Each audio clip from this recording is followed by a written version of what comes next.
Up. There we go. I'm getting so excited I'm dropping things. So blood is a representation of life in the eyes of Yahuwah Elohim. We must seriously consider the root of the word dama, meaning blood, which is damam, that means to perish or to destroy. So in the verse we read the word midama. We have the prefix mi that means on account of and to remove from. Before we formulate an idea, let's consider the word for finger, which is etzba, that from a more ancient understanding means to grasp.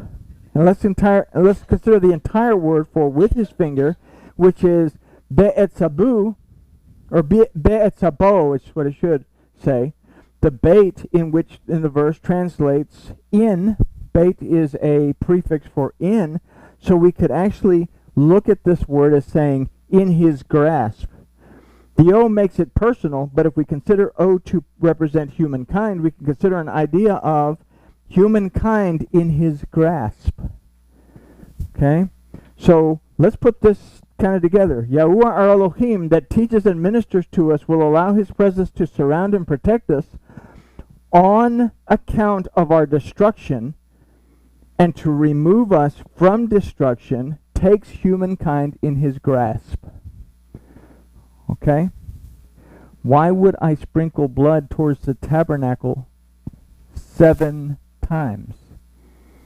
Okay? We'll talk about that probably next week, so remind me. Because we're going to stop here. We're not going to go on to this. All right. Yahuwah Elohim that teaches and ministers to us when we allow his presence to surround and protect us on the account of our destruction. We could actually say if Dama means blood that represents life, that protects us and surrounds us and protects us on account of our destruction of our lives and removes us from our self-destruction, he takes us in his grasp. Okay? What's the next move? Let's consider the last phrase of this verse. And sprinkle of her blood towards the front of the tent of meeting 7 times. So without a whole lot of translation, we can immediately consider that when we make teshuvah, we are held in the grasp of our Elohim, distanced from destruction, and moved towards his presence, the tent of meeting. And if we consider the idea of 7 times, we can take into account the letter Zion, that represents for us the protection, nourishment, and rest of Yahuwah as is found in his word. Now we can consider the complete idea of this verse. Okay? What do we see in this? That it was Yahuwah who had to take on the destruction in order to take us from being outside the gate to being inside the gate. The first step is that we must destroy the para aduma within ourselves, the things that violate our humanity, the things that violate our connection to our Elohim, which are the enticements of the Satan and the enticements of the world around us. Okay? All right. So, a complete idea from this verse. Yahuwah our Elohim that teaches and ministers to us when we allow his presence to surround and protect us on account of our destruction, or the destruction of our life, and to remove us from the destruction of our life, takes humankind, us, in his grasp. When we make teshuvah, we are held by our Elohim, distanced from destruction, and moved towards his presence, the tent of meeting, entering into the protection, nourishment, and rest of Yahuwah as found within his word. Okay? He sprinkled it towards the tent of meeting. Yahusha moves us from outside the gate to inside the gate. Our willingness to totally and completely get rid of anything that separates us from our Elohim is what actually allows us to move towards the tabernacle. Okay? This will come hopefully a lot clearer as we move on in the next study or two. So going back what we considered earlier, we must be willing to put away the evil inclination and the opinions that we allow to influence us, that violate our humanity, and that out of pride we refuse to acknowledge and refuse to see the bondage in which it puts us. This corresponds with Rashi's idea that we are influenced by the evil inclination and by the nations of the world. How far do we have to go? Verse 5 tells us clearly. We'll read it. It'll be clear as mud, I promise. And the heifer shall be burnt in his presence, her skin and her flesh and her blood with her dung will be burnt. Any questions? Okay. So every last bit of our carnal resistance must die, and we must do it willingly. Okay? There's nothing to be gained from the red heifer other than the ashes that are mixed with the water. And we'll talk about that in the next study. Just as Yahusha was willing to give himself totally to cleanse us and to bring us into the presence of the Father, we must follow the example that he set. The first item on the list is hapara, meaning the heifer, that again, the word is preceded by the aleph and the tav that we've considered in the past studies to represent for us the word of Yahuwah. But we're going to learn from this little series of lecture that it also is indicative of our moving from the beginning towards the fulfillment in the end. Okay? The beginning begins with Elohim's desire. It ends at the tav with the fulfillment of the restoration of the covenant. Okay? Recall that the root of the word para meaning heifer comes from the root para that means to violate or to take of no account. So we can consider as the first thing that we have to rid ourselves of are any worthless thoughts or ideas that might separate us from coming fully into the presence of Yahuwah, our Elohim. We must expose and eliminate those things influenced by the Yetzer Hara, the evil inclination, and those things from the nations of the world that sway us off the path. Chatat. Again, sin is an overrated thing. Sin, I'm gonna, I sin and I go to that place where Satan is. Or I commit chatat, I stray off course, and I become separated from my Elohim until I realize it, make teshuvah, and get back on track. Okay? Next is the skin, from the root, or from the word orah, that means to be made bare or to be exposed. This too is preceded by the aleph and the tav, representing the word of Yahuwah. We must be willing to become fully exposed to our Elohim in other words, we must be willing to humble ourselves in his presence. What does Elohim say? My people will call upon my name and humble themselves. Then make teshuvah. I will hear them. Can I truly make teshuvah when I am in a state of pride? I can repent. I can have the intention of making teshuvah, but having the intention of repenting and actually making teshuvah, turning around, are two different things. So I have to expose myself. I have to be willing to humble myself. But before we move forward, let's consider the phrase in his presence in light of the word aura. The Hebrew of the phrase says le ayenu, ayenev, that literally means towards his eye. Okay, and his presence is from verse 4. What we have to consider is that what we do in this verse is seen and perceived by our Elohim, that in following the directions of this verse, we move towards and closer to Yahuwah's perception of us. And we see a glimpse of this in the word orah, meaning skin. That as we perceive his authority, we come closer to beholding his spirit. Remember the word hey in Proto-Hebrew, it's a picture of a little guy with his hands up in the air. Okay? So it means the first time we see hey as a root of a word in the Torah is in the word heneh, that means to behold, pay attention. But we also see it at Bereshis 2:4 as a little bitty vav, or a little bitty hey in the word bachbaram, that's telling the reader, hey, breathe right here. And that word happens to be the word created, that it was by his breath, by his spirit, that the word was manifest and creation took place. Okay? So when we see the hey, we behold his spirit. So we must first be willing to give up our perceived covering, the flesh, in order to receive our Elohim's covering. The next word for flesh is bazara, that means the physical body.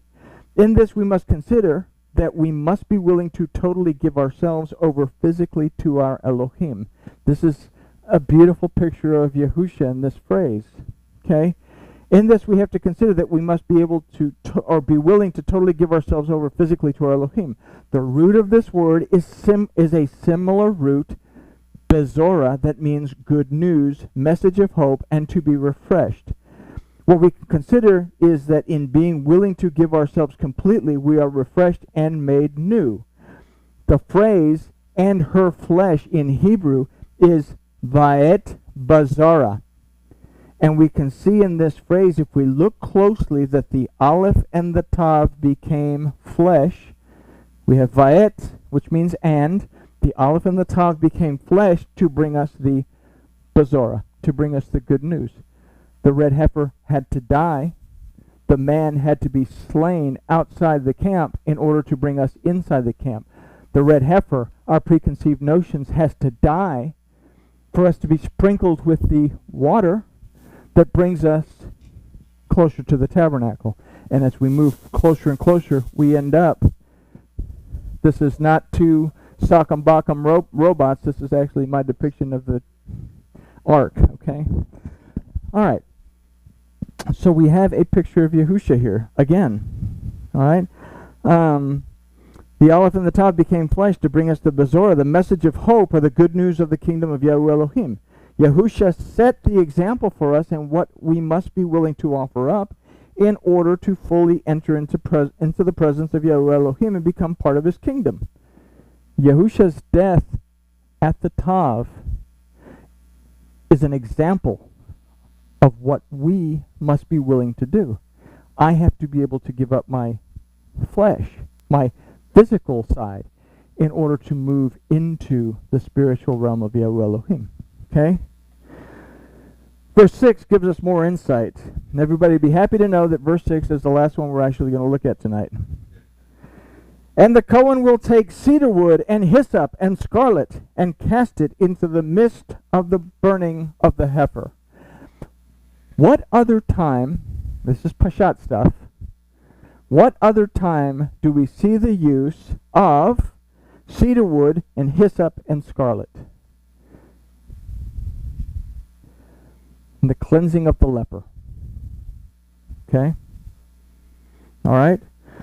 The word for cedar wood is etz eretz, that from the definition means strength and discipline. The word for hyssop is vizob, that from the root izob means a plant used for medicinal or religious purposes. If we consider that it was hyssop that was used to paint the doors prior to the last plague in Egypt, we can then formulate an idea that hyssop represents a religious idea that we assume will deliver us from destruction. What did Yahusha do when the gall was offered to him on the hyssop? He rejected it. Okay? Recall that gall was offered to Yahusha on a piece of hyssop, and that he refused to accept it. Finally, the word used for and scarlet is veshani, that means scarlet or crimson, which are both representations of blood, and as such, life. There is a word in the Hebrew that does not reflect in the English, and that word is tola'at, that means worms. What do worms represent in the Torah? There's a word called wormwood. Huh? Protein, yes. It represents falsehoods. Okay? So, what can we consider from the life of worms? A life lived in a falsehood of dogma. We considered earlier that the word for heifer, para, means to violate or to take of no account. What then can we consider needs to be consumed by fire and destroyed completely? We must be willing to give up our strength and discipline towards religious ideas that assume a deliverance from destruction, but are based on a life lived in the falsehood of dogma. These are the influences that we take in from the Satan and the nations of the world. Let me ask a question. is this language right here, does it belong to the Jews or to the Christians? Doesn't belong to either one. This language is the language of Elohim. It existed before we did. It existed before the Adam did. It doesn't belong to any group. Our relationship with our Elohim belongs to humanity, humankind, if they will accept it. Okay? The Hebrews were set apart to deliver the message.